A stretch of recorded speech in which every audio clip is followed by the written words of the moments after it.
Our next topic is the daily routine of an ECC classroom.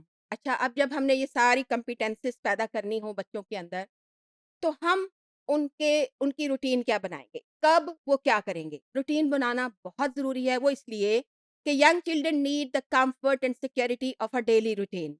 It makes children feel secure when they know what to expect. अब अगर उनके रोज़ के रोज़ का तयशुदा होगा कि सबसे पहले क्या होगा, उसके बाद क्या होगा, उसके बाद क्या होगा, तो बच्चे उसके आदी हो जाएँगे और फिर वो डिस्कम्फर्ट फ़ील नहीं करेंगे। फिर वो उसके मुताबिक ही रोज़ पहले से ज़हनी तौर पर तैयार रहेंगे।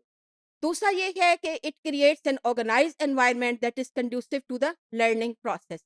थोड़ा बहुत डिसिप्लिन भी सीखेंगे कि अच्छा भई, अब अगर हमने अपने गोशे में जाना है, तो कितनी देर तक? अब अगर हमने आउटडोर खेलना है, तो कितनी देर तक? और फिर इसके बाद हम क्या करेंगे और क्यों करेंगे, ठीक है? ये सारी चीज़ें उनको पहले से पता होना चाहिए। उसके बाद है कि it help children learning about sequencing. अच्छा, क्या ज़्यादा अहम है, उसको पहले कर लेंगे, फिर क्या करेंगे, बाद में क्या? तो सीक्वेंस सीखना भी इतना ही ज़रूरी। फिर it helps understand the concept of the passage of time. भई, बच्चों को वक़्त की अहमियत का भी तो पता होना चाहिए कि भई ये इतना वक़्त जो है वो गुज़र गया है और अब हमें ये एक एक्टिविटी स्टॉप करनी है और फिर हमें नई एक्टिविटी शुरू करनी है। तो पैसेज ऑफ टाइम का उनको डिसिप्लिन और जो जिसको हम पंक्चुअलिटी कहते हैं, वो पैदा होनी बहुत ज़रूरी है। और आखिर में हम कहेंगे कि it helps children realise that an activity has to be completed within a set time frame. तो अब वो वक़्त के पाबंद होंगे, जब उनको लगेगा कि वक़्त गुज़र रहा है, तो वो इसके पाबंद हो जाएँगे। अब यहाँ पे हम आपको दिखाते हैं, एक हमने आइडियल जो डेली रूटीन चार्ट है, वो हमने दिखाया है आपको कि इसमें हम देखते हैं कि सबसे पहले दुआ या नेशनल एंथम होगा, जैसे 15 मिनट इसके लिए मखसूस कर दिए। फिर हमने कहा कि जी ग्रीटिंग सर्कल होगा, इसमें सारे बच्चे इकट्ठे होते हैं, वो एक-दूसरे से मिलते-जुलते हैं और टीचर भी उनसे मामूल के मुताबिक बात करती है, उसको उनसे पूछती है कि गुज़श्ता रोज़ हमने क्या सीखा था और अब हम आज क्या सीखने वाले हैं। और ये कि एक सब बच्चे एक-दूसरे से मिले-जुलेंगे, एक-दूसरे का हाल-चाल पूछेंगे। फिर ग्रुप वर्क टाइम होगा। ये वो टाइम है जिसमें उस्ताद बच्चों को छोटी-छोटी ग्रुप एक्टिविटीज़ करवाता है और ये ज़्यादातर एकेडमिक्स से रिलेटेड होती हैं।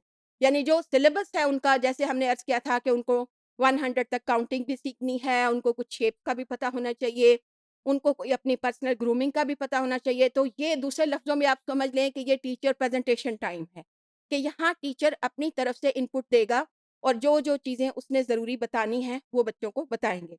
उसके बाद फिर हम क्या करते हैं कि जो हमारे बच्चे हैं, उनका एक आउटसाइड टाइम रखा होता है, यानी क्लास से बाहर।